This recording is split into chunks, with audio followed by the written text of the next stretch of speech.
that all right? Yeah. We're live? We're live. Oh, we're live. Hi, everybody. Of course, 2 seconds before we start, we have a technical error happening. We've been doing these shows on Tuesday with a really cool app. It's a switcher app. So my partner here, Aaron, has all kinds of, he's got iPads and phones, and he's switching between different ones to give you a different angle, and that just quit for some reason before we went to start. But I hope you're seeing me now, and I'm very glad that you're able to join me tonight. This is an experiment for me, doing a live workshop like this. But we're gonna have fun. We're gonna learn a really fantastic tune, Rennie McClellan's Reel by Brenda Stebbert, and Brenda just lives up the road from me here. I'm in Sydney Mines, Cape Breton, and Brenda lives in North Sydney. And of course, she's an amazing composer, and this is a great tune, and I thought we would give this a go. So I'm going to play through the tune just to start, and what I'd like to do after that is break down the melody, and I did post the sheet music for this tune. So if you wanted to print and follow along with that, you're welcome to do so. And as I said, we're going to break down the melody here. I'm going to go through some common bowings in the Cape Breton style. I'm going to go through some common embellishments that I like to play, and hopefully talk about some other things along the way. And if you want to take a break from your playing, please feel free to type down your questions, and I'm going to try and read your questions and comments as best I can as we go along here. So, who am I looking at? Did you get it working? Here you go. Okay, so here's the tune, and we are in the key of D major, and I'll talk more about that after we finish playing through that, and here we go.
So that's the tune, and as I mentioned, it is in the key of D major. And I just thought maybe before we start breaking down the melody, I'm just going to quickly go through a D major scale and the fingering positions on each of the strings that we're going to be using. So I'm going to start an open D. I'm going to play a 1 octave D major scale.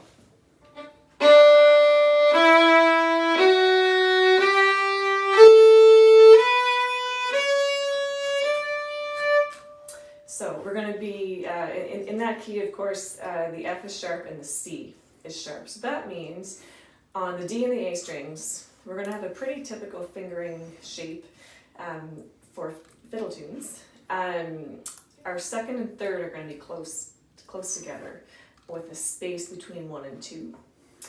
And then that's the same on the A string as well. So that's our 1 octave D major scale.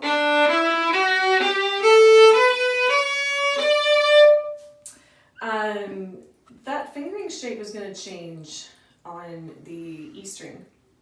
So instead of having a space between 1 and 2, just be careful. On the E string, our G natural here is going to be right next to F sharp, our first finger. And we're going to have a gap between 2 and 3 instead of like this. We're not going to be, for this tune, we're not going to be using our third finger on the G string. If we were, of course, that would be C sharp. So if we were using C sharp, there would be a space between B and C sharp. But for this tune, we're only going to be using A and B. So quickly, I'll just recap that again.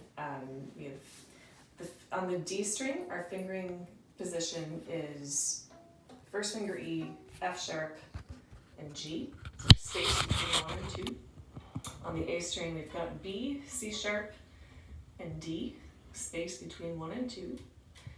On the E string, we've got E, F sharp, G natural, so we've got a closed position between 1 and 2, space between 2 and 3. And then on the G string, we're not going to be using C sharp, but if we were, our fingers would be completely spaced. So we have A, B, and C sharp. So just a little recap of that there. I am going to break down the melody to this tune. Again, you do have the sheet music, and again, so because this is live, and what I tell my classes before I start a workshop, I just like to remind everybody that this is kind of a crash course in this tune. So this post is going to be up for a while on my page, so if you don't happen to catch everything that I'm doing here, the post will be up for a bit on my Facebook wall, and as well, we're going to put this up on YouTube as well, so it's going to be up for quite a while for you, just to catch up on anything that you might have missed during this hour or so. So perhaps I'm just going to play the A part of the melody slowly first as a whole, just to give you a sense of the whole part. And then I'm just going to break it up into sections and kind of talk through the melody. So I'm just going to do the A section slowly.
So I'm going to break that down a little bit further.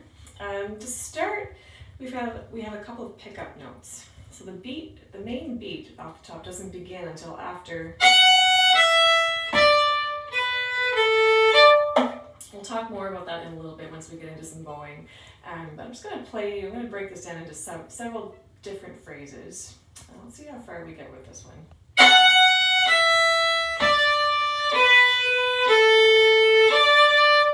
I just did that much.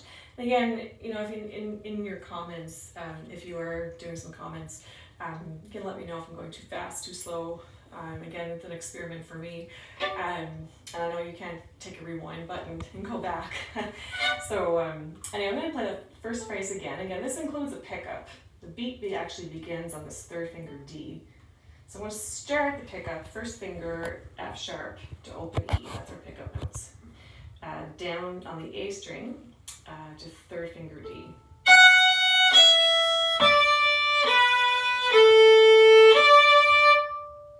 I might take that a little further. We'll start the next phrase on first finger B.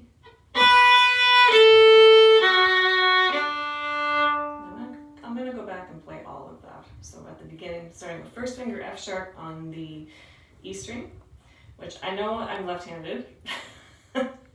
So pretend you're looking in the mirror as you do this with me.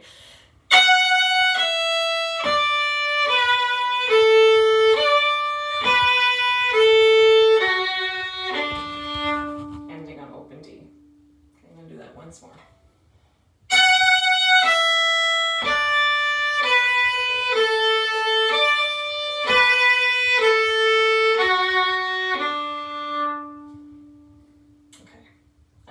Next phrase now. I'm going to play it first and then talk about it in a second. I'm going to start first finger E on the D string.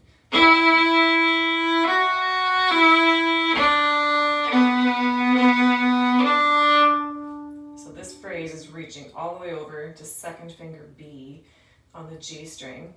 And we have a quarter note in there too, so let's be careful of the rhythm there. In the beginning. Okay, so we're starting on first finger E. That's going to be a full beat, or a full quarter note. I'll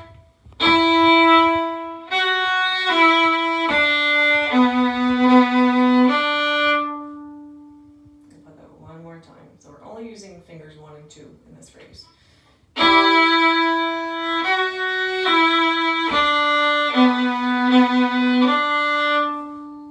so what if I go back and recap all of that? So I'm going to go from the top. And pick up notes, first finger F sharp on the E string down to open E.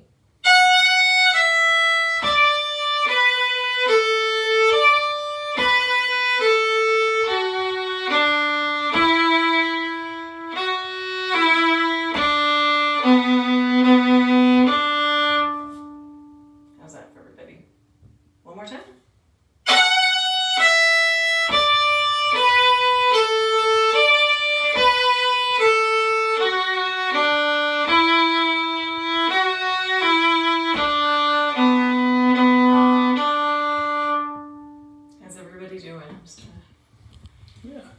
Say hi to anybody? Kimberley Weatherspoon, my name twin.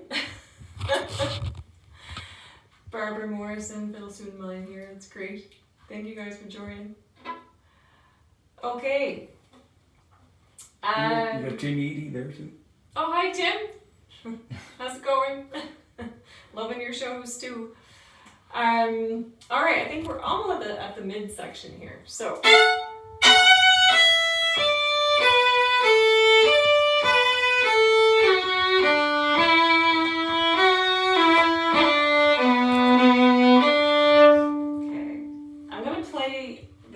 Phrase as a whole, and we might have to break it down further. We're going to be starting on the low first finger on the G string. All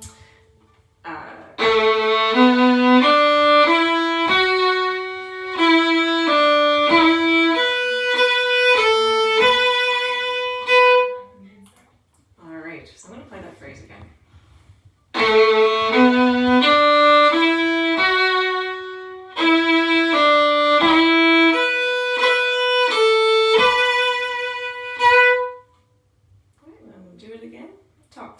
This time.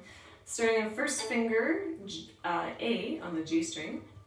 And that's going to lead up to, I think, second finger F sharp. Then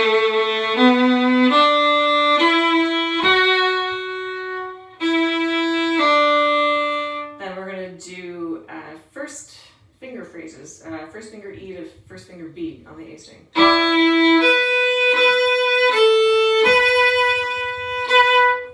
So if you want to bar that first finger there, if you want to cover the D and the A strings with that, that might make that a little bit easier. I didn't do it that time.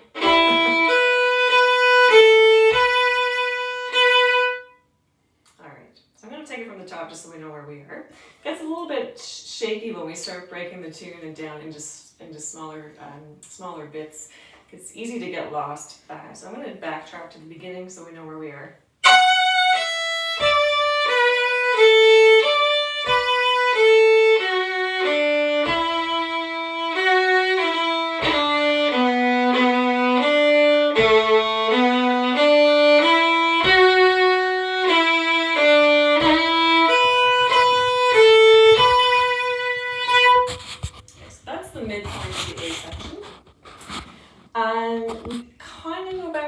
phrase again, there's a little bit of a twist on it this time. I'm going to play you the next section. We're going to start with a pickup of the C sharp. I'll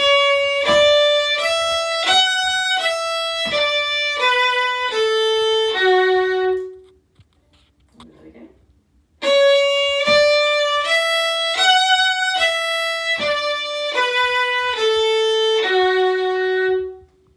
So it's a bit of a twist on the first phrase.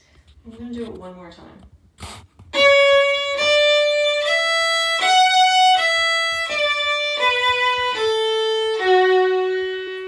Phrase we've already had before.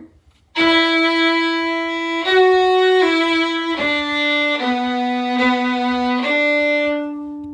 I'm going to put those two together.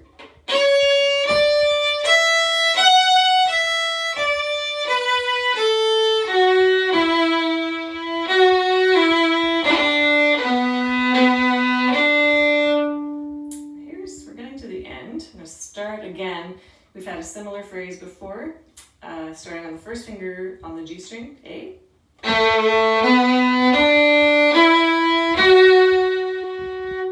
Here's the end.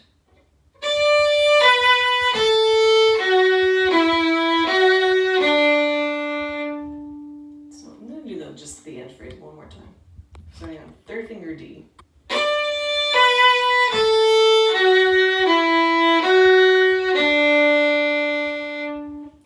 Take the phrase before that. All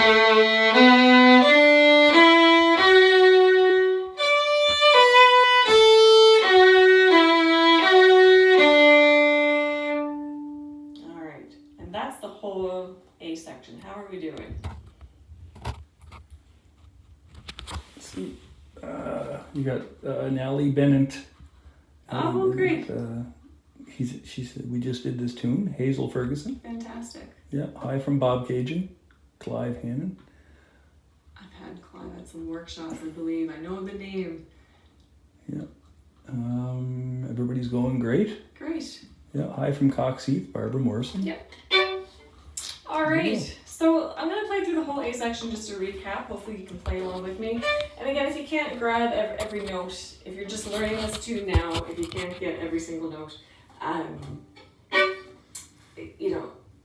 it's a crash course. So again, this is going to be up on my Facebook wall for quite a while, and it's also going to be up on YouTube. I believe we're going to put the link up to share with everybody, so you can go back to this video to learn the melody in more detail. So here's the whole A section once through slowly.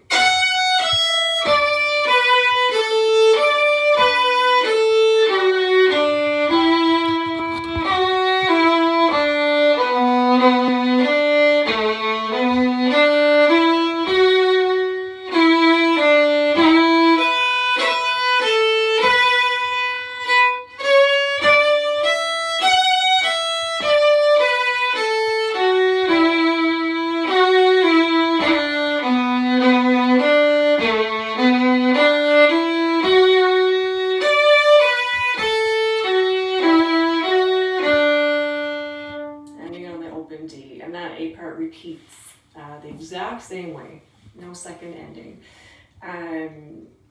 So now we're going to move on to the B section. Let me just play it through. Again, we've got some pickup notes.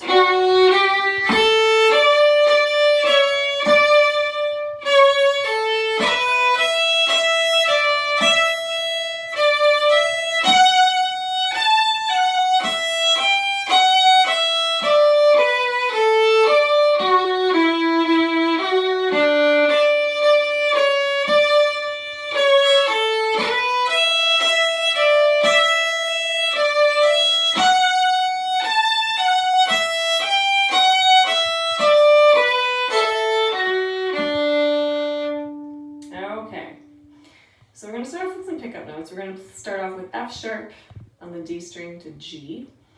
And we've got a bit of a parallel phrase here. So we've got, starting on the F sharp, open A to D.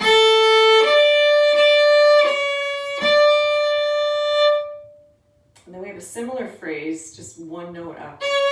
Pickup notes of C sharp to A. Revolving, we're going to the open E.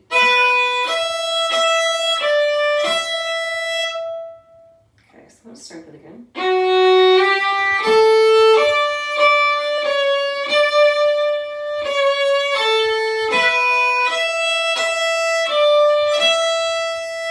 First finger B, open E. Okay, and then we have our next phrase. Get some pickup notes. Third finger D, starting there.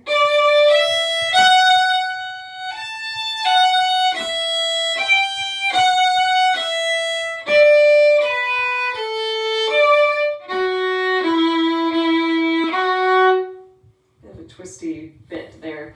But if you can think of this in clusters of 4 notes, there's a bit of a pattern here. The first little section, we're starting to open E. A little lick starting on open E, ending on open E as well. A little turn around. Similar phrase, we're starting and ending on third finger D. And then F sharp, back to F sharp. So if I put the pickup with that.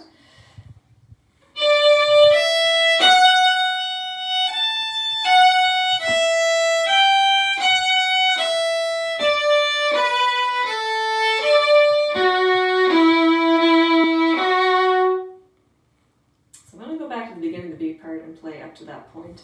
The good news is that once we get through this part, the second half of the B section is almost the same. So I'm going to start for the beginning of the B section.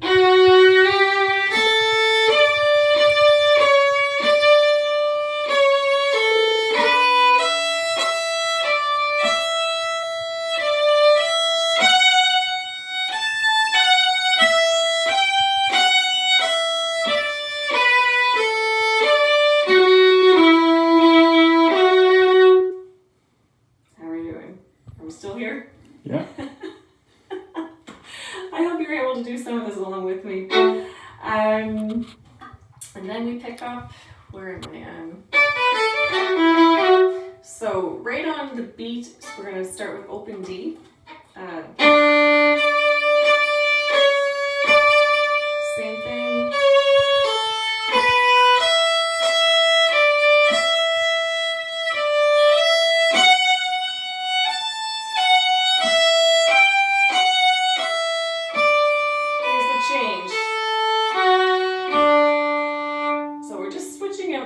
Few notes there to get to the end of the B part. So it's pretty much the same thing as the first section of the B section. So I'm going to start that in the middle. Actually, let me play it in its entirety, and then I'll just talk through it.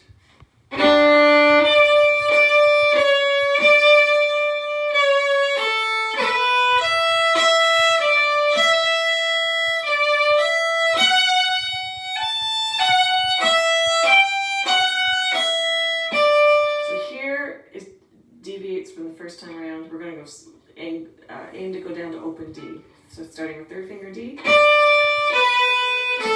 sharp, and that's the whole B section. So let me play the B part in its entirety.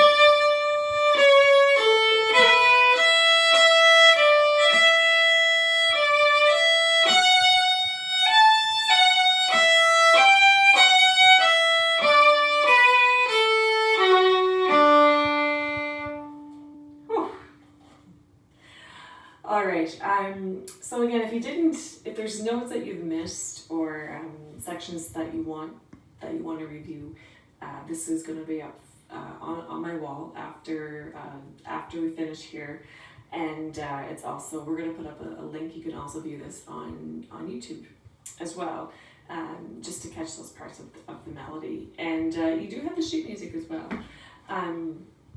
if you read. So there you go. Let's see here. I did write down a few notes of stuff that I wanted to look at. If you are learning this by ear, or any tune by ear, it's always great, even perhaps before you actually go to learn it on your fiddle, to listen to it for a while beforehand. That's something if I'm learning something by ear, I like to have it in my head first. And so I'll try and find out what album it's on, and they play it in the car for a week or so, and then it's in my head, and it's a lot easier to learn by ear that way. There's a great website, cbfiddle.com, and I believe it's a fellow in Ottawa that takes care of this, and Alan, I think his name is, I forget his last name, but he has cataloged every Cape Breton Fiddle album ever done. So if you're looking for a tune, you can go to cbfiddle.com. There's an index, you can search the tune, you can find out what album it's on. It's a great way to listen to it, to find whatever tune that you are trying to learn. And beyond that, if you can buy the album digitally and put it in your iTunes library, there's a great app I just discovered, I believe it's called Audio Scrub. It's a slow downing app, it's a slow downing tool. So you can plug the track into the slow downing app, and you can loop it. So if you can mark a particular part of the medley, so if the tune was a part of a 6-minute medley, you can mark it, and you can loop that tune, or you can even narrow it down into a particular section that you're trying to learn. So that app is called Audio Scrub. I have it, I use it a lot, I use it when I'm teaching. So that's also a great way to learn by ear. Okay, so let's move on to some bowings. So I'm going to give you some suggested bowings for this tune, and perhaps if you're learning this style, just for the style as a whole. So the Cape Breton Fiddle style is very much a single stroke in terms of bowing. Very much a single stroke bowing style. Not to mean that we don't have slurs, we will go over that in a little bit. But meaning it's a very percussive style. Am I still looking here? Yeah. It's a very percussive fiddle style, and meaning one stroke or one note per bow, oftentimes. And so we're going to start with that idea first. What I like to teach in workshops at least for a reel, I like to get grounded in this bowing where I try to line up the strong beat or the pulses with down bows. And a pattern that keeps me on track for that, if you're not used to doing this, and this is, I think, prevalent in other fiddle styles as well, not just Cape Breton. When you have a rhythm of like a quarter note followed by 2 eighth notes, or da, da, da, long, short, short, the long note, the quarter note is on a down bow, and the 2 eighth notes go up bow in the same bow. So for example, in this tune, I'm going to find a rhythm that follows that pattern. So here we have a quarter note on this first finger E, followed by 2 eighth notes, or long, short, short, if you want to think of it like that. So what I did there, the E is going to fall on a down bow, that happens to be on a strong beat. I'm going to put the next 2 in an up bow slur. So if I follow that pattern throughout the tune, every time I find that type of a rhythm, you're going to line up it's going to help line up your down bows on the strong beats. So if I can just go through the first part and make sure the pattern checks out. The pickup notes, you've got a choice here. You've got 2 pickup notes. You can either slur them up bow, which might be a good idea. Pickup notes, usually it's nice to feel those on an up bow, and then be nice and settled on a down bow on the first beat of the bar. It's your strongest beat. So here we go. So I'm gonna slur the first two notes up bow. You could also bow them separately, down, up. Either way, you're gonna end up on a down bow on the first beat. So.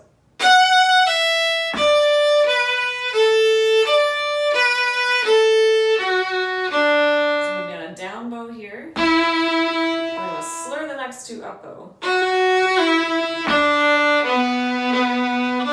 And then the whole way through, just like I was saying, it's a very single strokes style, one note per bow. These are all eighth notes coming up for the most part. Except for here. I'm going to eat my words there. The eighth notes are coming up later. Here we have another rhythm, quarter note followed by 2/8. So again, down bow and then slur the next two up. And then I'm going to keep going in my single stroke pattern. Again, here's another quarter note, down bow, two ups. So you got lots of those patterns there actually. So lots of quarter notes followed by 2/8. So down, up, up. I'm going to do all that again. I hope that makes sense. It's so weird not having you all in front of me. I'll say that. We say that every time we do a live show. Here we go. Again, so I'm going to slur the pickups up bow. Have be on a nice down bow for the first beat.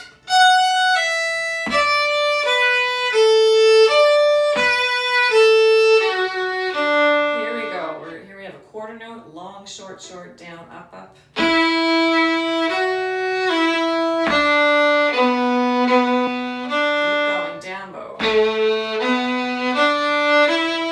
Here's a quarter note. I'm going to go up bow on these two. Quarter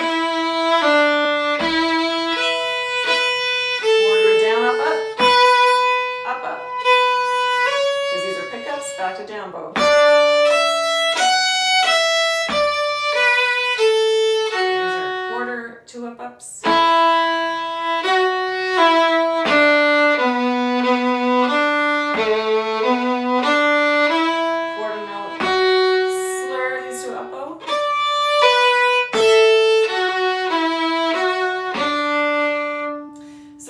Following along on your sheet music, you can mark those bowings in. So every time you have a quarter followed by 2/8 notes. In this case, right now, we're going to mark the quarter notes as down bow, followed by 2/8 notes going up bow. Okay, let's go through the second part to try and find the same things. Again, we've got two pickup notes. So what bowing am I ending up on? So again, I'm going to slur the pickup notes up bow. So I end up on a nice down bow for the first beat of the bar.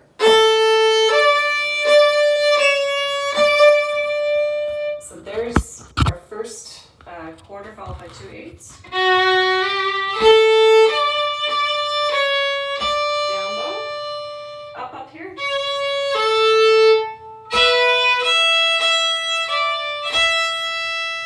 Quarter followed by 2/8. Up there. Another one. Up.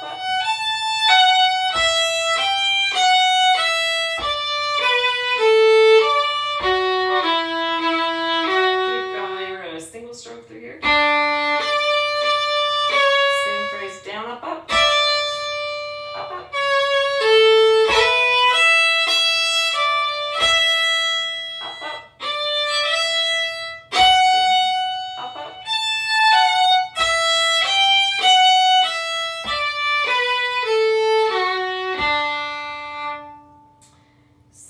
Same pattern there.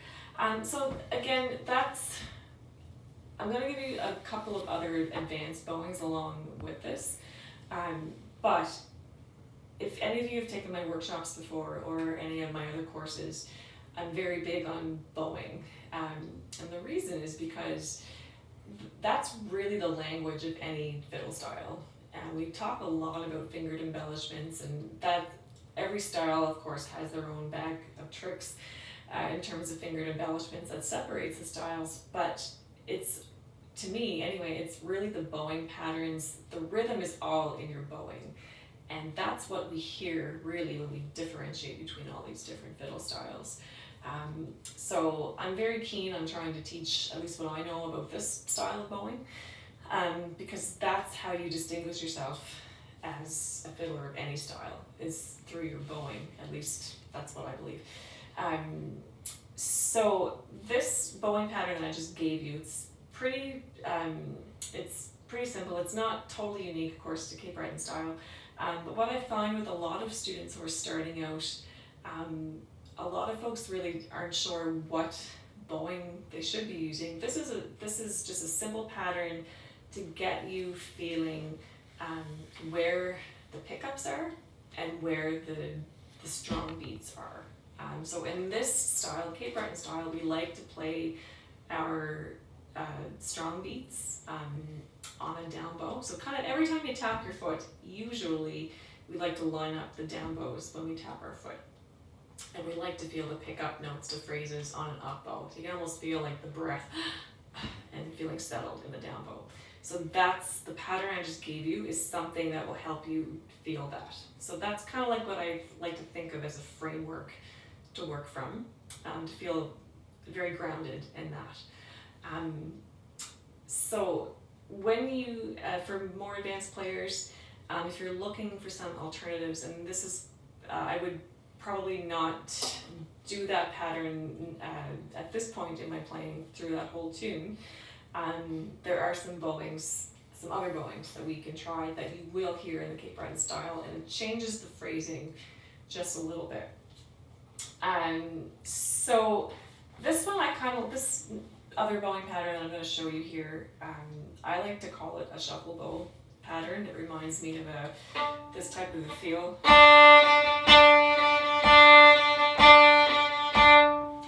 And it just changes the phrasing a little bit. So the first place that I would feel I want to do this, that you might hear this, get to the part in the tune. This phrase, instead of what I just gave you, where I went down, up on the E here, the F sharp, it's actually going to feel like a reverse of that, I believe. Let me see. Here, instead of I'm going to slur the first two down, and then I'm going to do the next two bowed up, down. So let me do that again.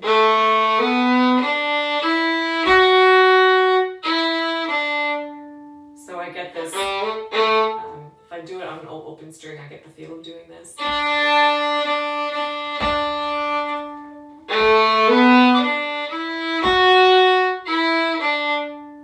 So I'm going to do that again. I'm going to slur the first two down. Let me go through that again. Slur, bow these up, down. Up bow on the F sharp, and that's a full beat. Then down, up. So what you have, you've got two slurred down, down, down, up, down. Got a full beat on the F sharp, so big up bow, up, down, up. So it ends up being something like this.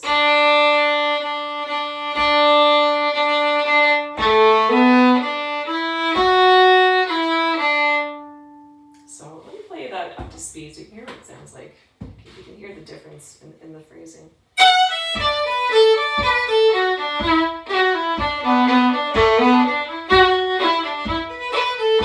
As opposed to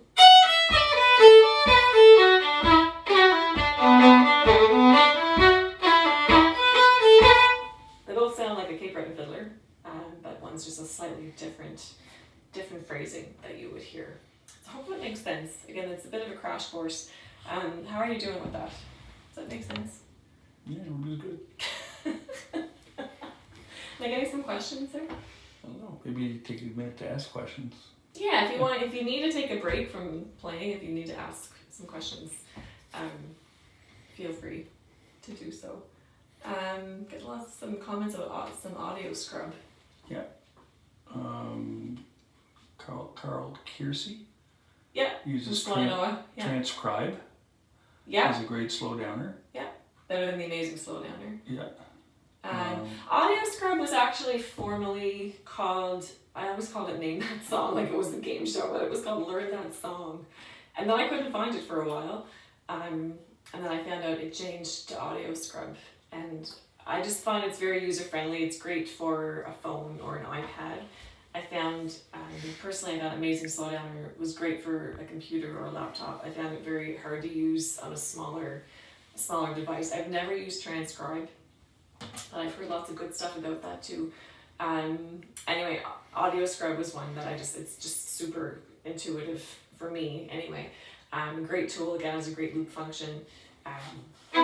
Yeah, how else are we doing there? We're good. Any complaints? No complaints so far. You got over 50 people. So I hope that bowing makes sense. I'm going to do another example of that in the second section. It might actually be a little bit easier to try in the second section. So I'm going to start again, slurring up bow. Actually, sometimes it's hard to play this slowly when you're so used to playing it. Let me play it quickly for a second.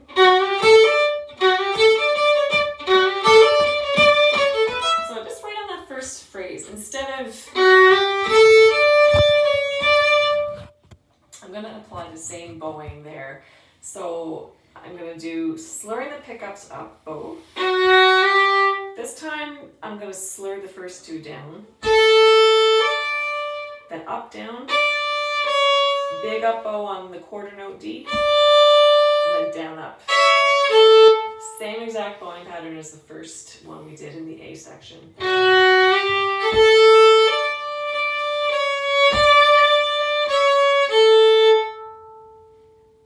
I don't think it changes anything from there.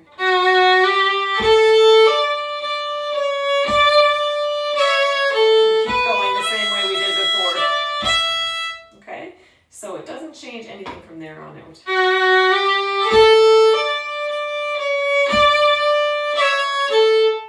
do it one more time.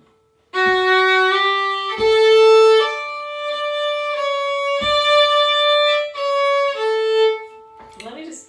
You have a question here? I do have a question. Yeah. Wow, I have a question. I'm so excited. Yeah. For real, do Yeah. all down bows get emphasized? I don't know if all down bows get emphasized. And here actually, this bowing pattern that I'm giving you now, it's actually sometimes you're switching it where the up bow gets emphasized. So if I can illustrate, maybe, I hope I'm not eating my words here. So what this bowing pattern is going to do, if I can just illustrate the first way that I gave you.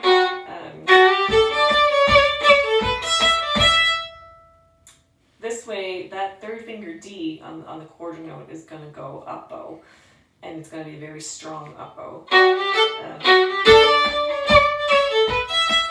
kind of exaggerating it a little bit there, but if I was to play, maybe if I can play you a bit more in the B section so you can hear it.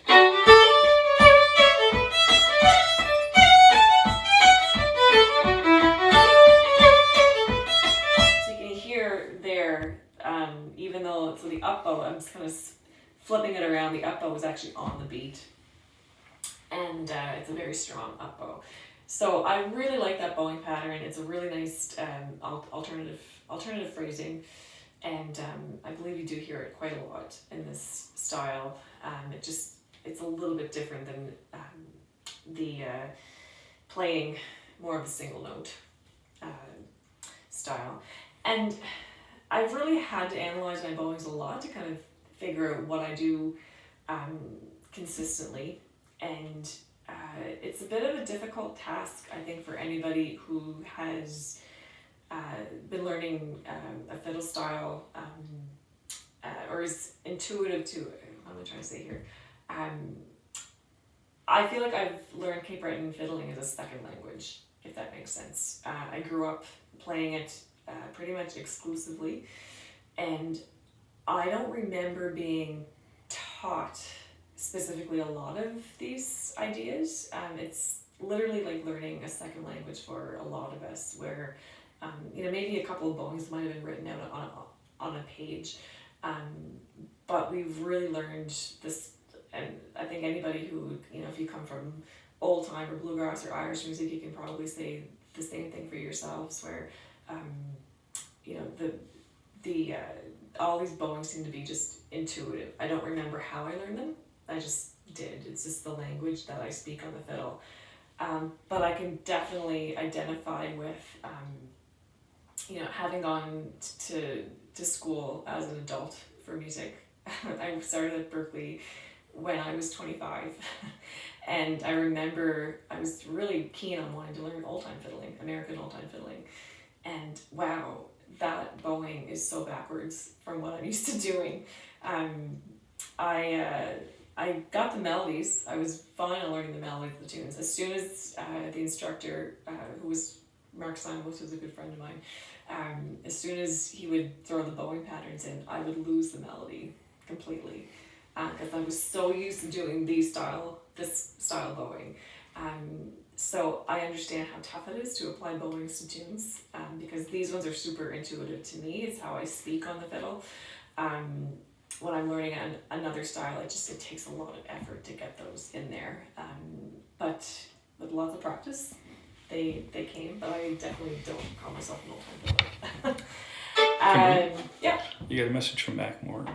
Uh-oh. Yeah, and he said, don't forget to mention that you do private Skype lessons. Oh, yes, I do private Skype lessons for anybody who is interested. Fiddle, and I do have a website for teaching as well, kimberleysessions.com.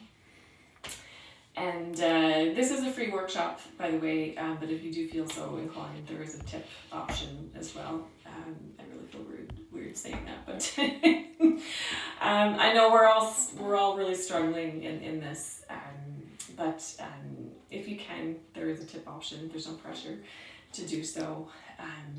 There's a link for PayPal as well as e-transfer. I believe Erin's putting those up on the screen right now, so there's my little plug. Anyway, so I hope those bowings are okay. Again, you can always refer back to the video. And now that you're aware of them, when you're listening, especially if you're listening to a tune slowed down, perhaps you can pick out the bowings. They're harder to hear, I must say, but now that you're aware of some of these, maybe you can hear them in some of the recordings. So that's a bit on bowing. I hope that makes sense. If you do have questions, feel free to ask. Oh, so I think I got I hope that answered your question. That's Tim Scott. I hope that answers that. And I'll say hi to Carl. He's a student of mine at the Swannanoa Gathering in North Carolina. I see him every summer down there. So hi to you, Carl. And okay, so that's our bowings. Let's try a couple of fingered embellishments. So I'm gonna start with this is a nice place for some fingered embellishments is when you get two notes in a row that are the same. So there's a couple of spots in this tune where I'm just going to try a little bit of what I would call just a little flick. Where's my first one? So in the middle of the A section, you have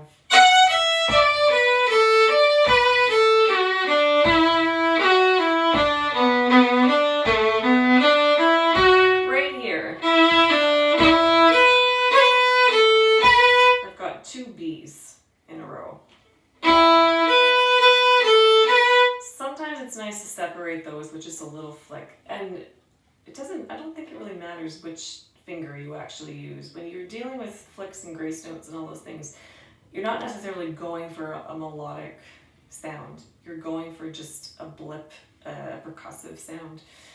It does add to the percussiveness of the tune. So we're not going for a perfectly pitched note.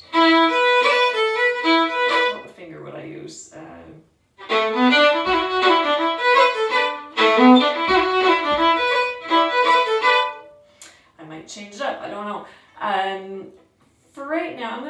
use the note above, the second finger. So the key thing about this sound, what I'm doing here, if you can listen to the difference, I'm not doing, I'm doing, it's pretty harsh. So I'm getting the sound right on the change of the bow stroke for that second B. The sound is coming before that second note. You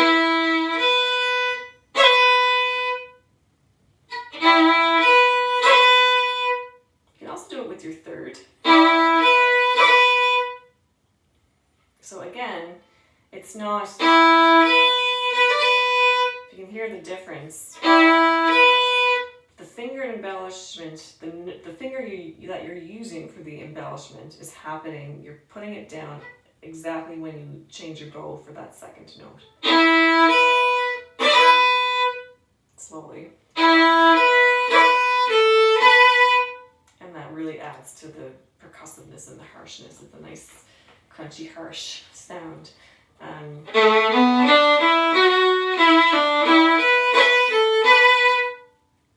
I like to think of it as, when I do these notes, following through. So not tapping up like this. Not that. It's almost like I'm going to pluck the string.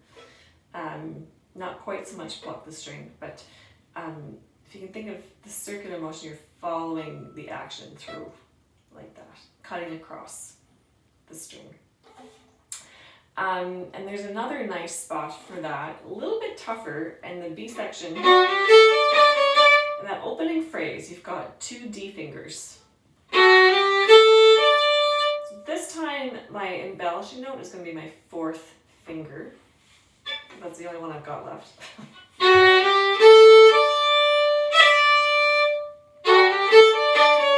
that again.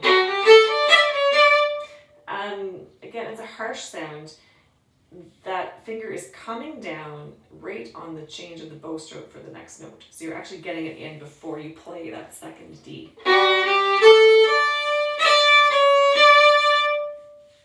Again, it's not. That's a different sound. So that's another nice spot for an embellishment like that. You know, I get asked a lot, how do you know when to do which embellishments where? And that's actually a difficult question to answer. That's one consistent thing that I do. If you've got 2 notes the same that are coming together, I like to separate them like that. It's something that, again, because this is my second language, I really have to analyze my playing. And for embellishments, I don't know if there's a consistency. It's probably a combination of what I've heard other people do on specific notes. So my hope is, as a learner, when you get to go to workshops, when you get people to break things down for you, you get used to the sounds, and then hopefully you can hear them in other people's playing, and you can actually begin to transcribe that. And as you do go through that process of doing that, you kind of come up with your own style of embellishments. How are you doing there? How's everybody doing? Wow, you're sticking with me. I'm so happy.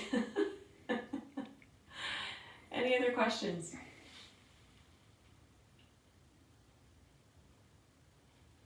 Oh, I think we're doing good. Okay, I'm going to do one more embellishment with you here.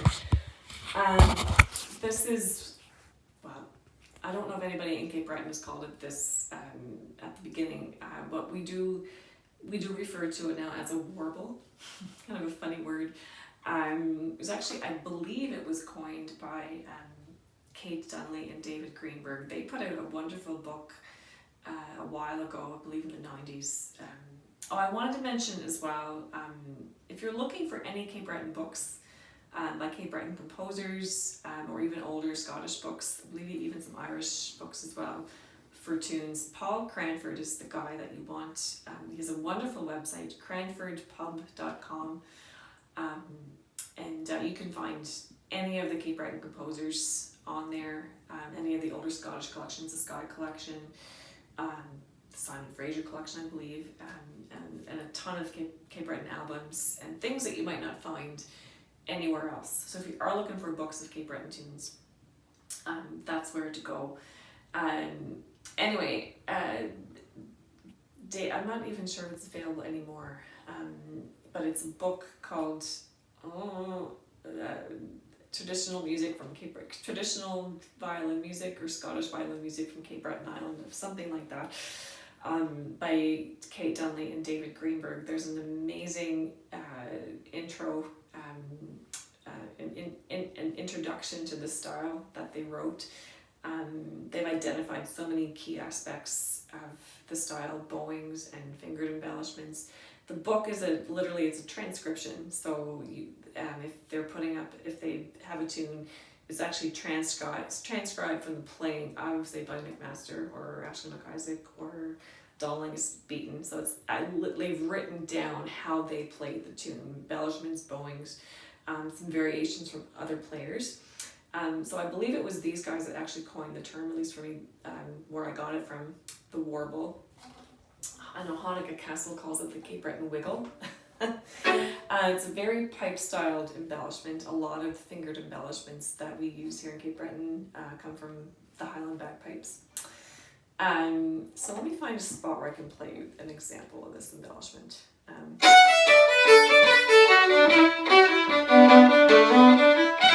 I do it there, let's see.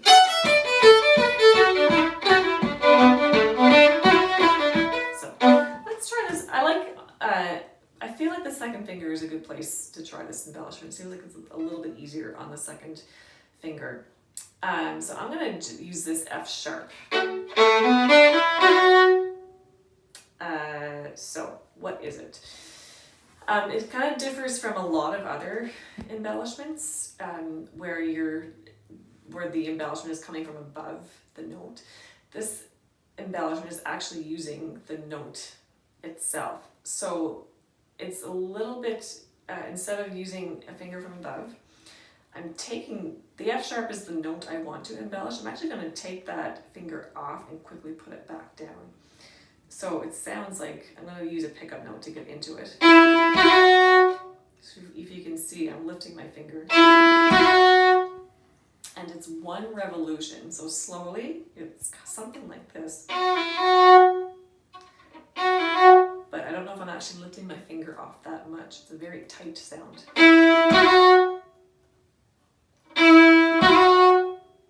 Slowly, it's one revolution, so be careful you don't get into this rut of, you don't want that.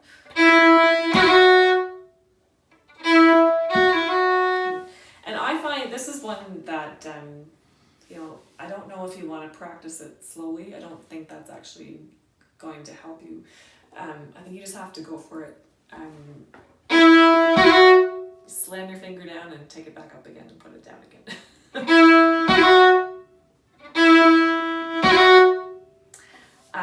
I had a great chance to ask a friend of mine, Gemma Moynihan, who I went to school with at Berkeley. She's an amazing fiddler. I asked her how she learned. She said that when she was growing up, she did listen to a lot of Natalie McMaster. And she's one of those rare people where when you listen to her, she can really convince you that she's a Cape Breton fiddler. I would swear that when I was listening to her that she was from here. I taught a workshop with her a few years ago at the Bar Harbor Acadia Trad school in Bar Harbor, Maine, and I had the chance to ask her, for somebody who didn't grow up in Cape Breton, how did she come to learn to play these embellishments so well? And she just said she practiced it a lot, hours of trying to do just what we're doing here to try and master that sound. Again, that's a type of embellishment. I don't know if practicing it slow is going to help you. So I would say just try and go for the sound. So let's try and put that in the tune.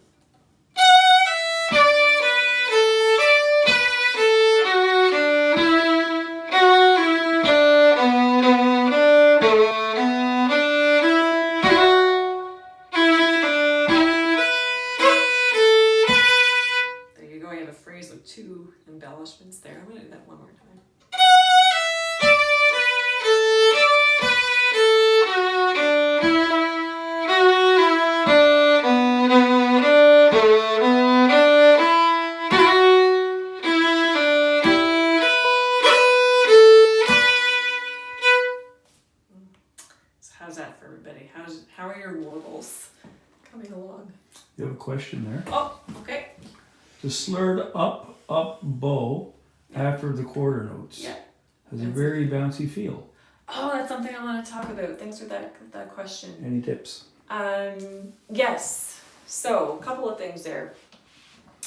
As I was going through before, I think we were talking about slurring the up bows. That's not necessarily the case. I'm so glad you asked this. I actually wrote this down and I forgot to go over it. So sometimes, it depends on the phrase. A lot of times there's actually a bit of articulation happening in those double up bows. So even though you're putting the two notes in the same bow, they sometimes can sound separate. So I'm going to just demonstrate that on an open string first. So if this is my down bow, can you hear, even though they're in the same bow, they're not smooth. They sound separate. So what I'm doing there, I'm not lifting my bow to get that sound. I'm pushing down on this first note.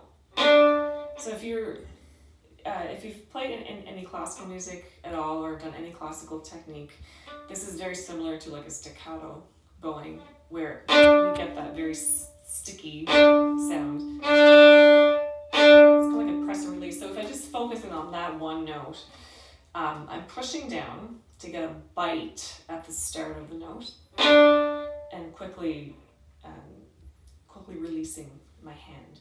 So I'm pushing down, bite, and release right away. So down, push, and then just kind of a normal note after that. So the first note in those up bows is a little bit articulated sometimes. So I'm going to go back to the tune and just see if I can find an example of that. Here I'm slurring. I'm slurring here too. Now here's a spot where you might actually hear that. So do you hear the difference instead of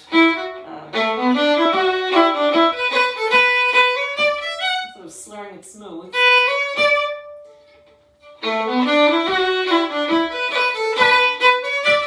a bit of a separation there.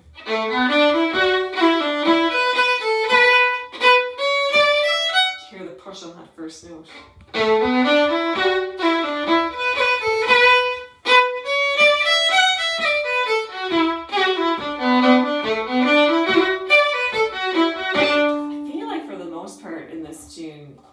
Making a lot of them smooth, and maybe that's why I kind of forgot about that little note. Let me go through the second part. I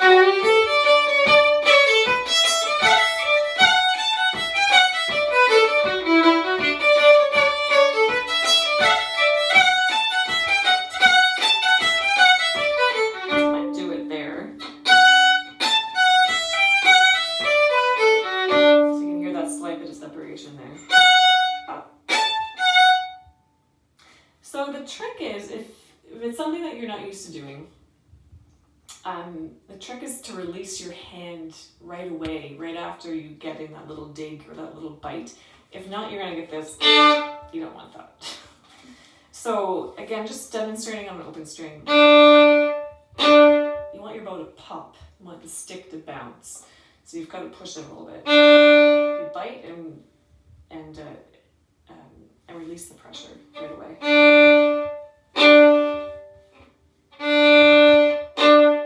So you could practice a little cycle of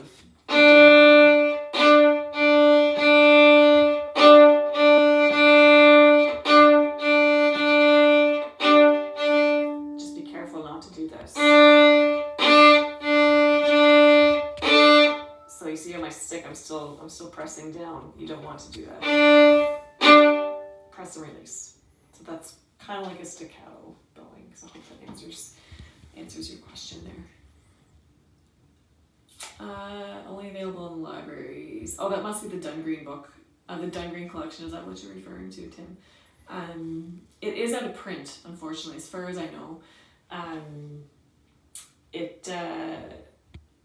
You might be able to get it on interlibrary loan if you have access to that.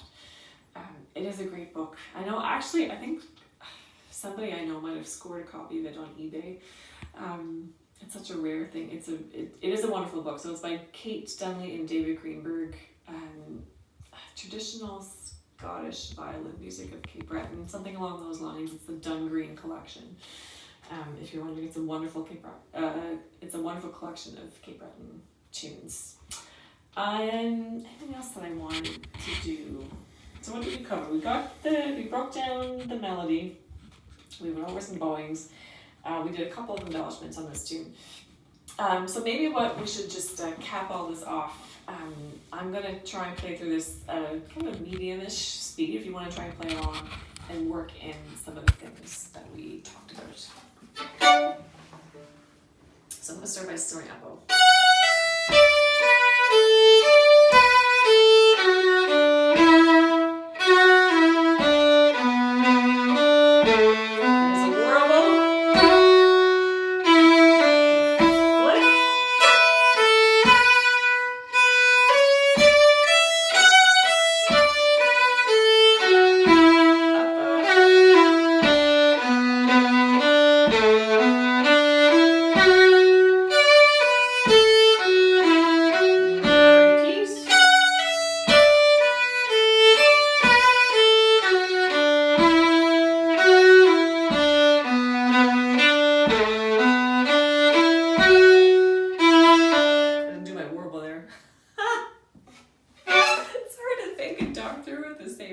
Holy smokes. Shall we do it again? Let's try it again. I also forgot to get in my alternate bowing there too.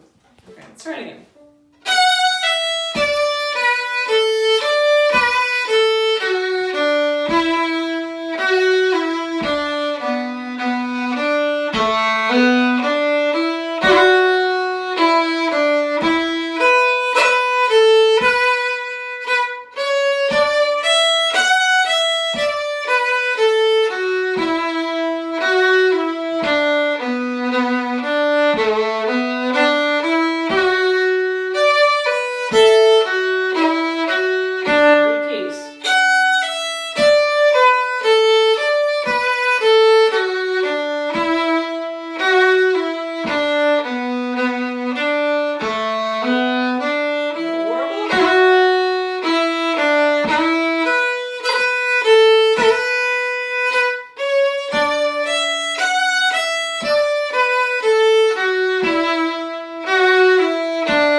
Better than me on that. I didn't get half the stuff that I taught you.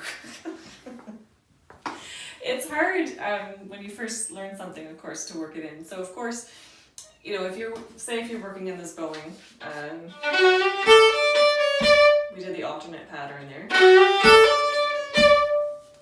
You might just want to do that phrase over and over and over again, and then try it within the whole context of the part to make sure that you have it.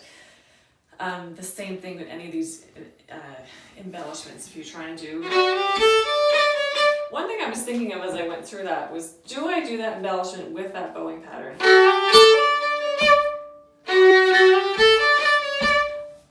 I'm more inclined to do that little flick of that fourth finger if I don't do that alternate bowing. So if I just do a simple up-down pattern, I don't know if I would do.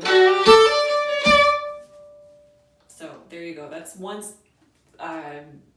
case of where things influence each other. So I'm not going to play it the same way twice. I'm not going to do the same embellishment there twice because I've done a different bowing pattern. Yeah, so there you go. I hope that you've enjoyed this. Again, this is an experiment for me, doing something live like this without a class in front of me and having your questions here live to guide my teaching. If I was to do this tune on my session site, what I typically do on my teaching website, I use 2 lessons per tune.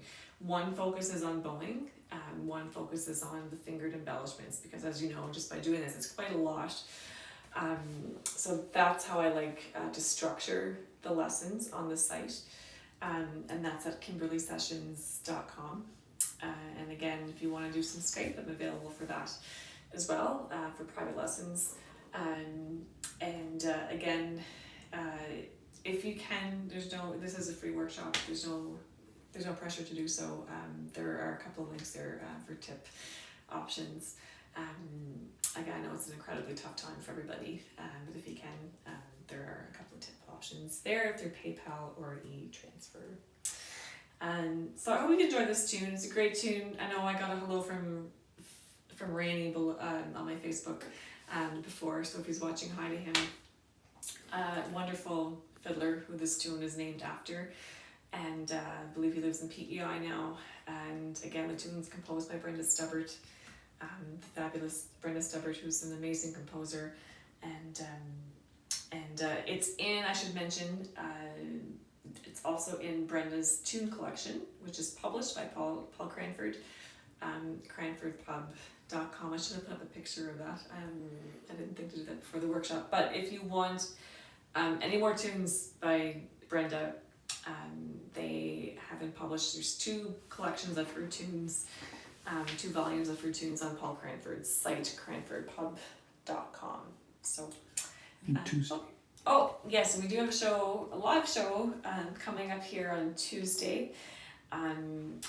This will be our 4th one, our concert in quarantine series, and we've managed to have a special guest each week. The past couple of weeks they have been a virtual guest. We've been having some fun with that. We've had Buddy McDonald, we've had Mac Moran and Howie McDonald last week, and this week coming up I have my good friend Troy McGilvery. Of course, many of you might have seen us play together over the years, and so I'm really happy that he's going to be joining us next week on Tuesday at 7 o'clock Atlantic time. You can join us for that. So in the meantime, thanks for joining me here tonight. This was a hoot. I hope you've got some tips out of that, and please feel free, if you get to watch this again, to make suggestions. It's my first time doing this live. If I've gone too slow, too fast, something I didn't cover, I'm happy to answer some questions over email or Facebook, I suppose. And yeah, please let me know how you got along and how I did. Okay. Thanks, guys.